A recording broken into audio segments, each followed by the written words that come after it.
Assalamualaikum warahmatullahi wabarakatuh. Bersyukur kita kepada Allah Subhanahu wa taala dengan mengucapkan alhamdulillahirabbil alamin.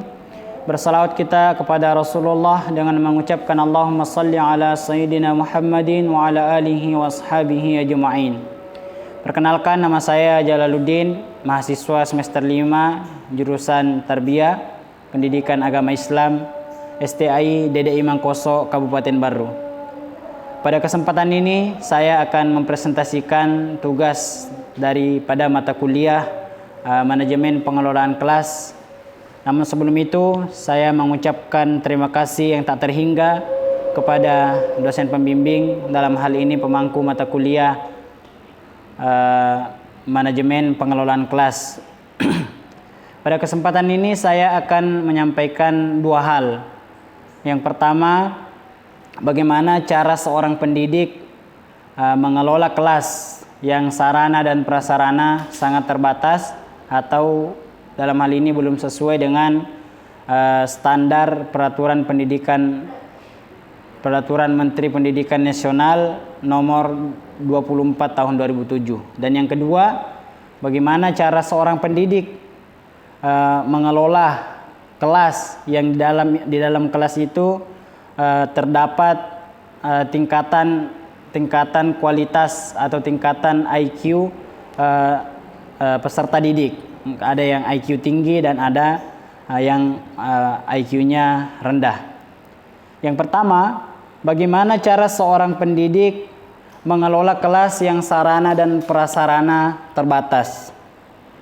Yaitu yang pertama, seorang pendidik berusaha tetap mengelola walaupun sarana sangat terbatas, mungkin tetap melengkapi hal-hal yang sangat mendukung sekali dalam menerima pelajaran. Artinya seorang pendidik harus berusaha semaksimal mungkin bagaimanapun caranya, walaupun fasilitas ini atau sarana prasarana ini sederhana ketika memang sarana itu dibutuhkan. Misalnya alat hitung. Kalau dulu mungkin kalau di SD kita pakai alat hitung yang dipindah-pindahkan seperti ini. Mungkin kalau tidak bisa kita hadirkan hal seperti itu dari fasilitas sekolah, maka seorang pendidik walaupun cuma menggunakan lidi, misalnya di SD menggunakan potongan lidi, yang jelas kita berusaha menghadirkan sarana prasarana walaupun belum sesuai, walaupun belum maksimal. Yang kedua, seorang pendidik tidak boleh terlalu berlebihan menceritakan sarana prasarana ini kepada peserta didik, yang nantinya justru peserta didik sangat kritis terhadap hal itu, sehingga peserta didik tidak fokus sama pelajaran yang ada. Jadi pendidik atau seorang guru tetap memotivasi peserta didik walaupun sarana prasarana terbatas, tetapi tetap memberikan motivasi, support bahwasanya banyak orang-orang sukses tanpa sarana dan prasarana yang memadai ketika seorang peserta didik benar-benar sungguh-sungguh dalam mempelajari sesuatu. Yang ketiga, seorang pendidik berusaha benar-benar menguasai apa yang disampaikan, apa yang diajarkan.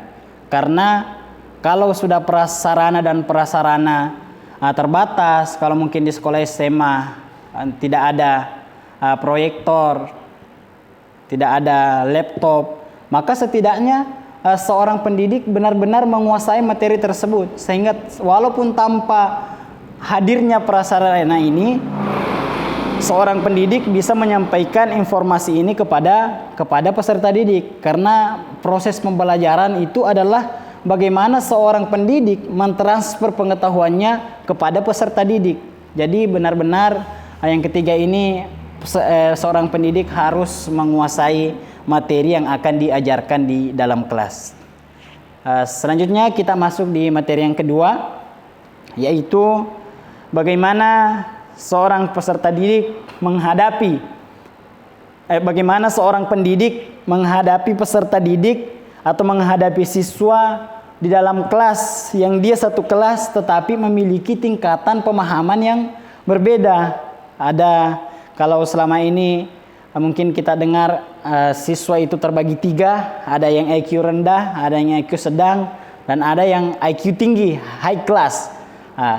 Tentu seorang guru atau peserta didik harus benar-benar melihat perbedaan itu. Kalau memang perbedaannya sangat mencolok, maka itu bisa diklasifikasikan lagi. Tetapi kalau perbedaannya tidak terlalu, maka peserta didik tidak perlu mengungkapkan itu, pengajar tidak perlu mengungkapkan itu kepada siswa, sehingga siswa merasakan klasternya. Artinya kalau perbedaannya tidak terlalu berbeda, maka seorang pendidik tidak perlu mengungkapkan bahwa si A pintar, si B tidak pintar, tidak seperti itu.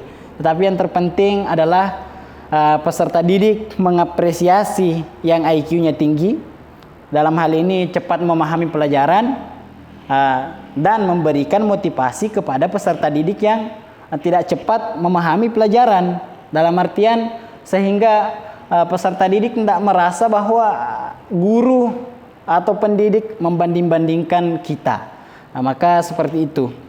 Jadi kecuali ketika memang perbedaan itu sangat mencolok atau keterbatasan siswa ini karena memang ada hal-hal tertentu, maka mungkin bisa kita carikan solusi yang lebih lagi mengatasi secara individu. Kalau memang ada peserta didik yang tidak mampu memahami pelajaran karena ada hal-hal tertentu, maka itu nanti bisa diberikan bimbingan konseling secara individu. Mungkin itu saja yang sempat saya sampaikan. Kurang lebihnya mohon dimaafkan. Semua yang salah dari diri saya pribadi, semua yang benar dari Allah Subhanahu wa taala. Sekian, assalamualaikum warahmatullahi wabarakatuh.